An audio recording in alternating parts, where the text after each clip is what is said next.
Muy buenas, de nuevo, otro vídeo más, otro día más para vosotros y un avance más en este tema 14, la primera etapa de la dictadura franquista, que estamos recorriéndola durante estos días. Hoy tocaría ver muy sucintamente, con un esquema muy breve que os he puesto ahí, el punto 7, que habla del adoctrinamiento de la sociedad, a ver cómo sale esta cuestión.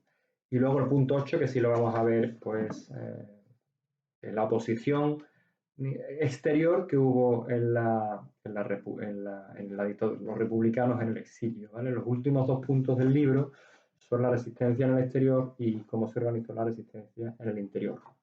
En general, poquísima y se organizó mal, además. Teniendo en cuenta además todo el contexto internacional que los acompaña, que lo vamos a ver.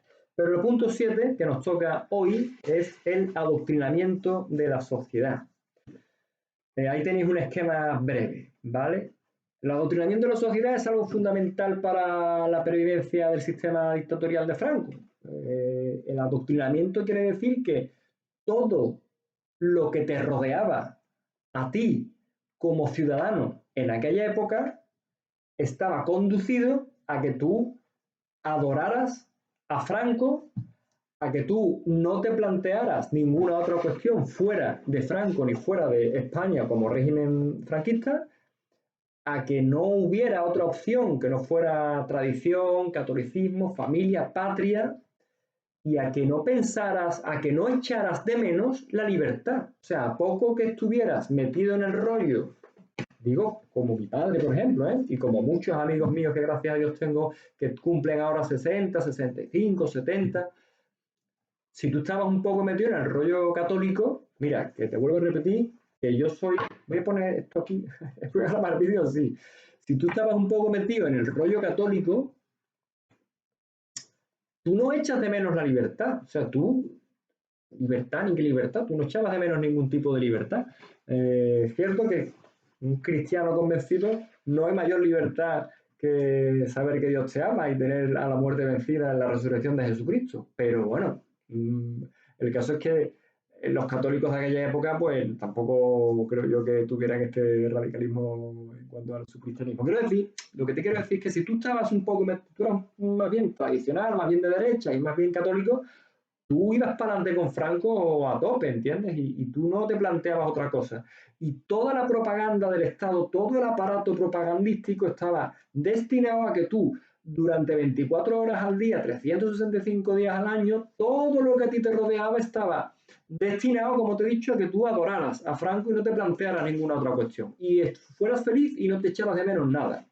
¿Me explico? Eso es el adoctrinamiento. Eso lo han utilizado todos los regímenes del mundo mundial, siempre, ¿vale? No solo los fascistas, también los democráticos.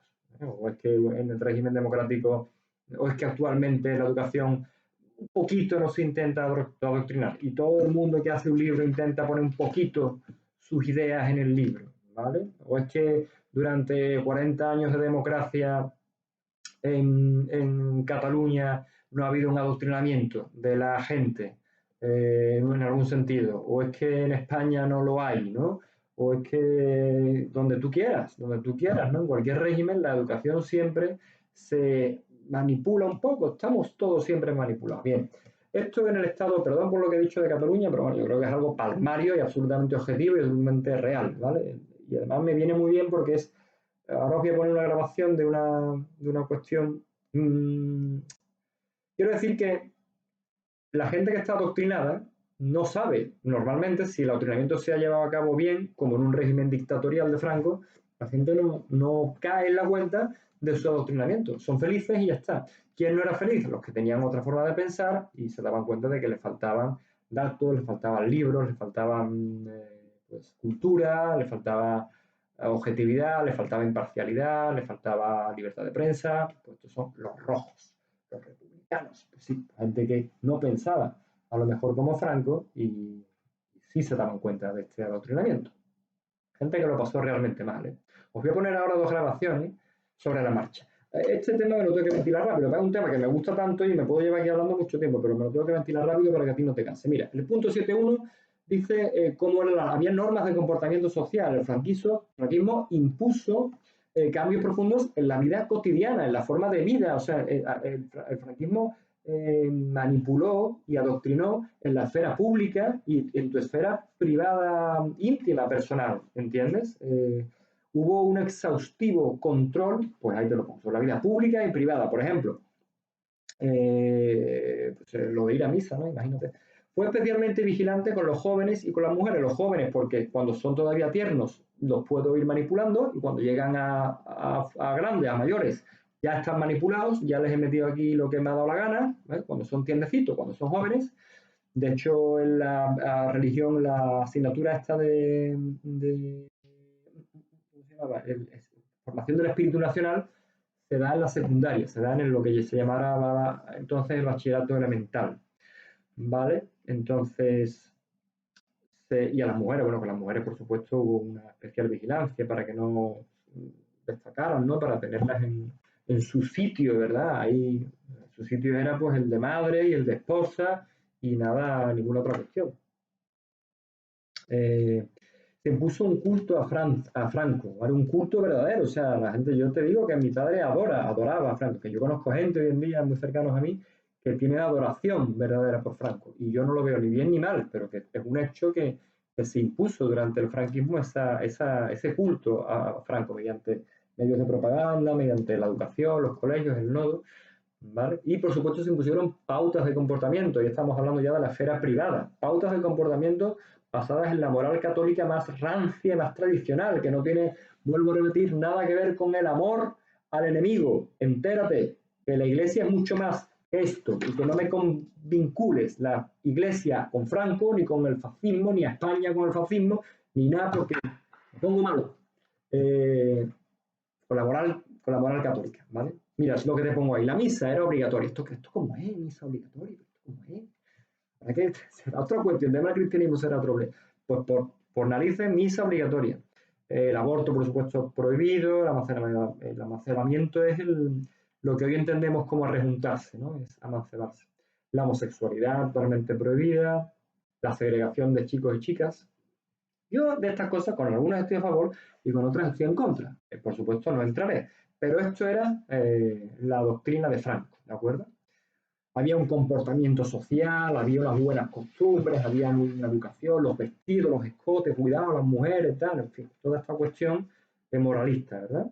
Y de hecho se crearon diversas organizaciones al servicio de este adoctrinamiento. Frente Juventudes, que era un movimiento que aglutinaba a la juventud para hacer convivencias y hacía reuniones y tal, y la sección femenina, que también era para quien quería acceder a un trabajo, tenía que pasar obligatoriamente por aquí, por esta asociación de la sección femenina. Era como un servicio militar para las mujeres que querían acceder a un trabajo. Mira, con respecto al culto de Franco, con respecto a lo que es el adoctrinamiento, yo he hablado mucho con mis padres, con mi padre en concreto. Mi madre ya no está en la cabeza regular, pero mi padre tiene un...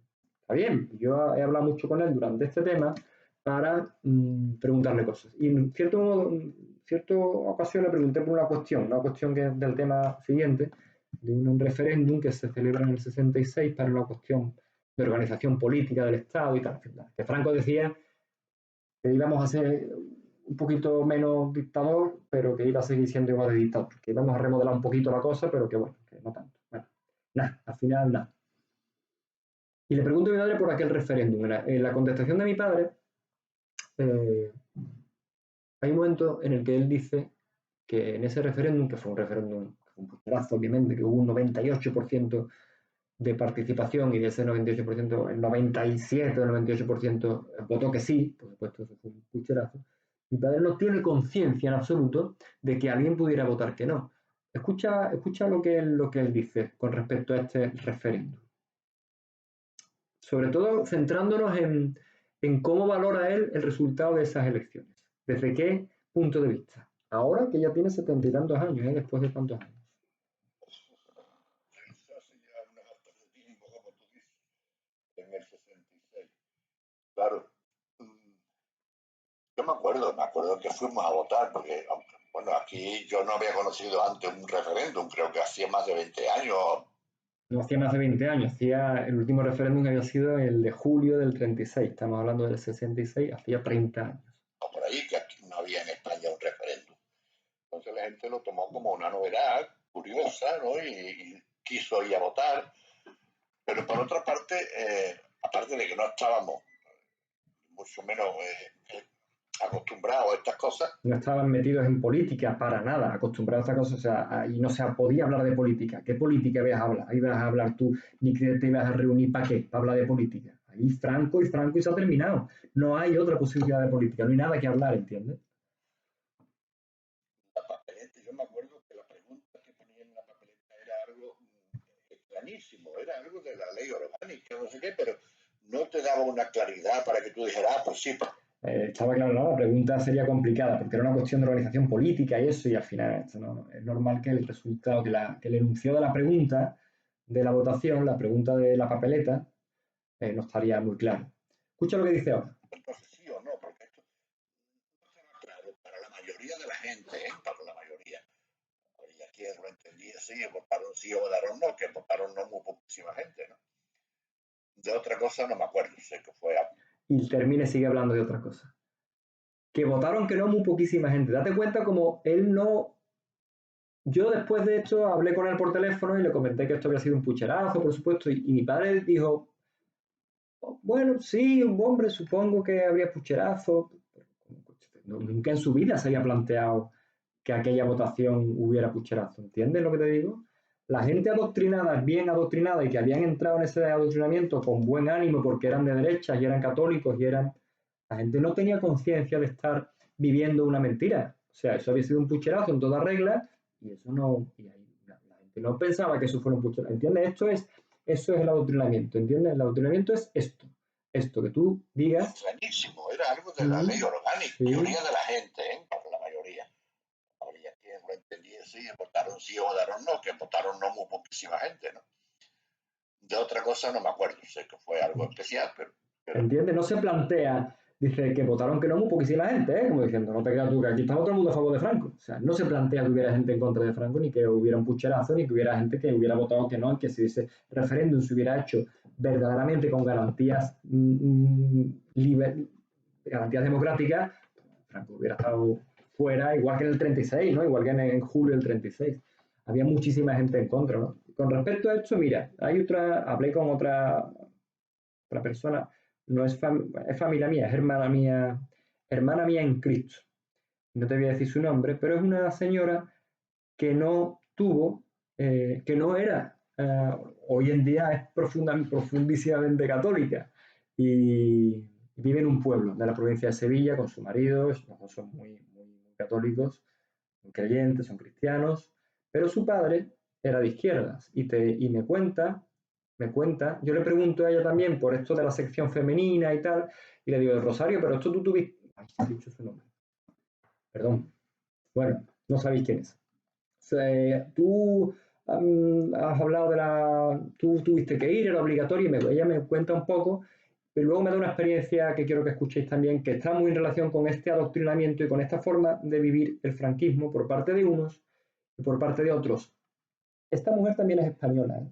Esta mujer también es España, y su padre era España, y toda la mitad de España que perdió después de la guerra y que vivió en opresión durante el franquismo y callada durante el franquismo y en silencio y con miedo y con todo eso, esto también eran españoles y también era España. España es muchísimo más grande que Franco, no me cansaré de decirlo. Escucha. Yo de ese tiempo me acuerdo que en el colegio, yo sé que íbamos a cantar Tarazón, pero no sé, de obligación yo no me lo vi obligado. Íbamos y ya está, pero otra cosa no sé. Y de la sección femenina aquí había mucha gente, pero vamos, yo nunca estaba en esos sitios. No sé cómo hacía eso, cómo era eso. Y por mi experiencia de chica, sé que a mi padre no lo querían porque era de izquierda. Y sobre ese tema, pues, no sé, me da otra cosa de hablar. Porque lo pasé muy mal. Bueno, él porque murió, porque parece que Dios hizo un milagro. Dice él porque murió, porque parece que Dios hizo un milagro. O sea, ella ve como un milagro de Dios que su padre muriera antes que sufrir la represión franquista. Eso es lo que ha dicho, que mi padre murió, que parece que Dios hizo un milagro. Llevándoselo, hizo un milagro, para que no tuviera que sufrir lo que sufrió. ¿Entiendes? Me da esta cosa de hablar, porque lo que hace muy mal él, y bueno, él porque murió, porque parece que Dios hizo un milagro. Pero yo lo he llevado siempre pensando en eso, porque mi madre, bueno, me lo contó, y por eso, desde luego, yo me he criado muy bien con mi abuela, porque gracias a Dios no me ha faltado de nada, pero vamos, que mis padres lo pasaron muy mal. Mi madre por lo menos lo pasó muy mal, porque veían que a su marido no lo querían por su condición de ser izquierda. Así que fue lo que te puedo decir, Nacho. Rosalito, ¿por qué no piensas? Al final he desvelado su nombre. Es que me la como, es más buena que la más. Y la conozco mucho y bueno, es de mi hermana en Cristo. Y es profundamente cristiana. Y es un testimonio, como millones de testimonios hay en España, de gente humilde, gente buena, buena no, buenísima, porque es para comérsela, y su marido igual.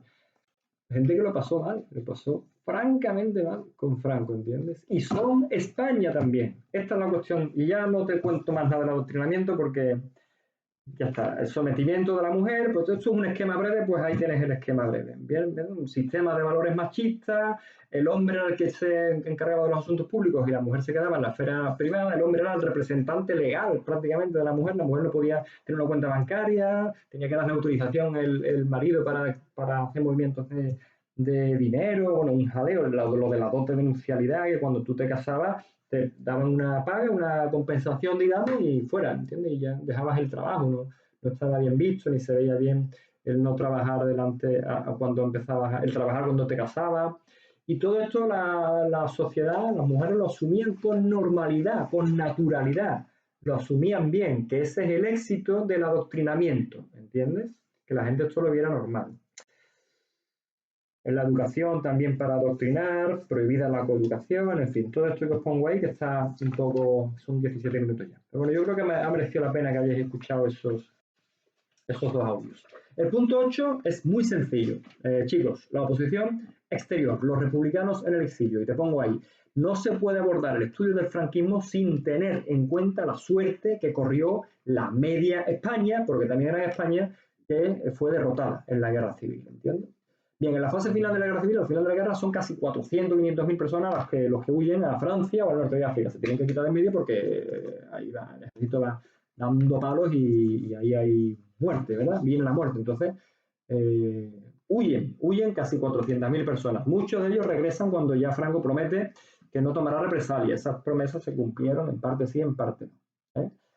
Unos 200.000 son los que no regresan hasta que no muere Franco, hasta que no se firma aquella amnistía. Ese éxodo de gente, mucha gente, claro, conlleva la pérdida también de personalidades importantes en la cultura. La gente de la cultura, que precisamente por tener cultura no estaban sometidas a ese adoctrinamiento, y a que además era gente que suele ser más proclives a la república y más alejados del catolicismo, ¿verdad? Sobre todo de aquel catolicismo tradicional y ranciete, pues suele ser gente de la cultura. Pues el mismo Miguel Hernández murió de hambre y de asco en las cárceles. Julián Besteiro, que era un político socialista, muchísima gente exiliada, ¿no? La nómina de exiliados es grandísima, ¿no? De poetas, de literatos, de cineastas, de gente del mundo de la cultura, ¿vale? Consecuencia de esto es un bajo nivel de la producción cultural en la posguerra, lógicamente. En Francia, en el sur de Francia, se establecen importantes colonias de exiliados del sur y son perseguidos durante la ocupación alemana, son perseguidos porque eran como comunistas, ¿no? Entonces, pues, eran perseguidos. Con respecto a eso, hay muchos de ellos se unieron en la resistencia francesa. Hay un libro que me estoy leyendo precisamente ahora mismo, que que se llama La 9, de Evelyn Mesquida, y habla de, pues eso, de una compañía de choque de uno de los batallones más famosos de la Segunda Guerra Mundial, de la segunda división blindada del general Leclerc, francés. Y si bien en la Segunda Guerra Mundial la victoria fue únicamente del bando estadounidense, del ejército estadounidense, bueno, pues sí es cierto que la 9, que era un batallón formado por republicanos de la resistencia, combatió muy bravamente, ¿entiendes? Era gente preparada, de 3 años de guerra, experimentados y que no tenían mucho, no podían volver. ¿A dónde iban a volver? O luchaban o se morían de asco, porque a España no podían volver, ¿entiendes? Os recomiendo ese libro. Es una visión, ¿verdad? Una visión, sobre todo porque ha estado muy acallado durante mucho tiempo, ¿vale? Esta, por ejemplo, la 9, ¿no? Muchos de esa importante colonia de exiliados en el sur de Francia emigraron a Reino Unido, a América e incluso a México. En México se hacen las primeras cortes. Las cortes republicanas tuvieron una vigencia, una continuidad en México, muy separados de la realidad social española, que duran incluso hasta el 77, pero bueno, ya cuando la mayoría de los estados habían reconocido al gobierno de Franco y un poco sin mucho sentido, la verdad. Pero un poco estos dos focos, Francia como foco de resistencia, de colonia de republicanos allí exiliados, y México como América, que acogió a las cortes republicanas durante un tiempo, ¿verdad? Los gobiernos vasco y catalán también tuvieron pervivencia en el exterior, en el exilio, y finalmente la mayoría de las organizaciones políticas y sindicales pues se mantuvieron fuera de España, pero no tuvieron pervivencia. ¿Por qué? Pues porque no estaban cercanos a la realidad social de España, porque esa es la primera razón, porque no estuvieron cerca de la realidad social, verdaderamente, porque no podían y porque no estaba permitido en España. Y segundo, el mal endémico siempre permanente de la izquierda. ¿Qué cosa? Divisiones internas. Siempre lo mismo, la iglesia siempre igual, la izquierda siempre igual. ¿Vale? Esas organizaciones políticas en el exilio decaían. ¿Por qué fueron decayendo? Por la lejanía con la realidad social de España y por las divisiones internas, mientras que republicanos, socialistas, algunos anarquistas, gente un poco más moderada, pues veían que había que hacer un frente único y explotar un poco o seguir la vía diplomática, la labor diplomática, pues había otra parte de la izquierda, comunistas, los del POUM, los anarquistas, pues eran partidarios de una lucha guerrillera y de una insurrección popular. La historia de siempre de la izquierda, ¿verdad? Y entonces por eso esas organizaciones políticas y sindicales en el exilio no suelen prosperar. ¿De acuerdo? Dos focos importantes en Francia y en México, y esas 400.000 personas que huyen a Francia y a Estados Unidos, esos 200.000 que no regresan hasta la muerte, esa pérdida de nivel cultural, y pues estas son las cuestiones que hemos visto en este punto 8, que es un punto cortito, bien resumido, ¿vale? La posibilidad es que yo hago dibujitos y tal, mientras que hago yo, si tuviera, yo iría también tomando notas para ir un poco ampliando. Podéis ampliar todo lo que queráis, lo que pasa es que al final en este sistema que tenemos de BAU vais a tener 1 hora y media y no os va a dar tiempo a poner mucho más de lo que os ponga el libro, entonces por eso tampoco yo ahondo mucho. 23 minutos y terminado este punto, nos queda solamente el punto 9, que lo veremos mañana, para mí ahora mismo, y termino ya el maratón de vídeos, y me vais poniendo las dudas que tengáis y demás nos iremos viendo por Teams, ¿vale? Chicos, ánimo, gracias.